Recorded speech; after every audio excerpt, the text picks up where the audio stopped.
विश्वरूप जी ने देवताओं के द्वारा नारायण कवच का पाठ करवाया। नारायण कवच का पाठ हुआ, भगवान नारायण की कृपा हुई, देवताओं को स्वर्ग का राज्य मिल गया। स्वर्ग राज्य मिलने के बाद देवताओं ने स्वर्ग में हवन किया और हवन में जब वो आहुति छोड़ रहे थे तो वहीं विश्वरूप छुप छुप करके कुछ आहुतियां दैत्यों के नाम से छोड़ रहे थे।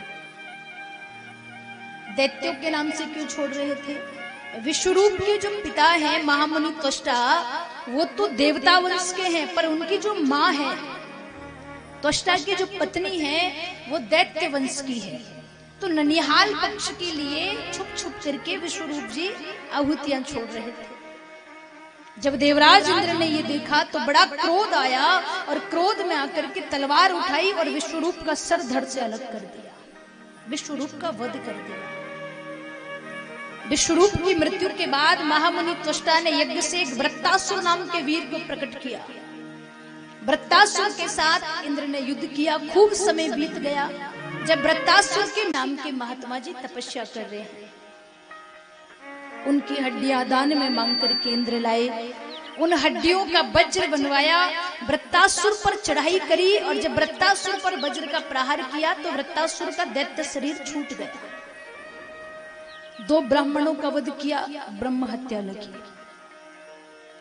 ब्रह्म हत्या जब लगी तो उस पाप जब प्रायश्चित पूर्ण हो गया तब भगवान ब्रह्मा जी आए। ब्रह्मा जी ने इंद्र को बुलाया। इंद्र की ब्रह्म हत्या को ब्रह्मा जी ने 4 भागों में विभाजित करके 4 स्थानों पर विस्तारित कर दिया, 4 स्थानों पर बांट दिया। ब्रह्म हत्या कहां कहां दी? पहला भाग धरती देवी को दिया। धरती पे ब्रह्म हत्या कहां नजर आती है? सुखदेव जी कहते राजन, धरती का जो बंजर हिस्सा है, जो बंजर भूमि जिसे कहते हैं, जहां ना हवन होता है ना फसल उगती है, वो बंजर हिस्सा, उसी बंजर हिस्से में ब्रह्म हत्या दी गई है। ब्रह्म हत्या के कारण ही भूमि का वो हिस्सा बंजर है। धरती पर जो वृक्ष उगते हैं उन वृक्षों पर भी ब्रह्म हत्या की परछाई पड़ती है। वृक्षों में भी ब्रह्म हत्या नजर आती है। कहां पर? जब हम पेड़ों पर कोई घाव लगा दें, कटाक्ष लगा दें, तो उन वृक्षों से जो पानी निकलता है, जो रस निकलता है, जिसे हम गोंद कहते हैं, वो गोंद, वो ब्रह्म हत्या की परछाई पड़ती है उस पर। महापुरुष कहते हैं कि घर में आपकी बहू का, आपकी बेटी का जापा हो, खूब गोंद खिलाओ, कोई परेशानी नहीं।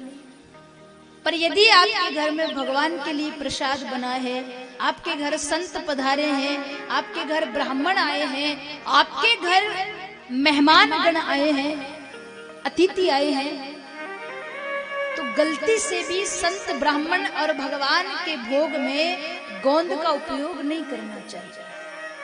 अगर भगवान के भोग में, संत के भोजन में, ब्राह्मणों के भोज में अगर गोंद का उपयोग करें तो हमें भी ब्रह्म हत्या जितना पाप लगता है। पहला भाग धरती देवी को दिया, दूसरा भाग जल को दिया। जल में ब्रह्म हत्या कहां नजर आती है? कुआं, तालाब, जलाशय या नदी, एक तरफ फैन जमा हुआ होता है, सफेद झाग, वही ब्रह्म हत्या है। आपकी हमारी भाषा में कहे तो जो पानी में जो बुलबुले उठते हैं वही ब्रह्म हत्या की परछाई है।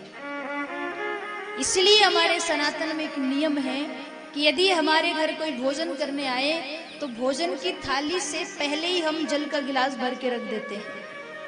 अगर गलती से उसमें थोड़ा बहुत फैन आ जाए तो जब तक अतिथि या संत भोजन की थाली तक पधारे तब तक वो फैन खत्म हो जाए। इसीलिए भोजन की थाली से पहले जल का गिलास भर के रखा जाता है। जब जल देवता को ब्रह्म हत्या दी तो भगवान ब्रह्मा जी से जल देवता ने कहा कि इस हत्या को तो मैं ले रहा हूं, इस पाप को तो मैं ले रहा हूं, पर इससे मेरा फायदा क्या होगा, इसके बदले कुछ भला भी तो करो। तो भगवान ब्रह्मा ने जल नारायण को कलकलता की ध्वनि दी, आवाज दी। दूसरा भाग जल को दिया, तीसरा भाग अग्नि को दिया। अग्नि में कहां नजर आती है? अग्नि की जब तेज लपटें निकलती है तो तेज लपटों में नीले रंग की झाई नजर आती है।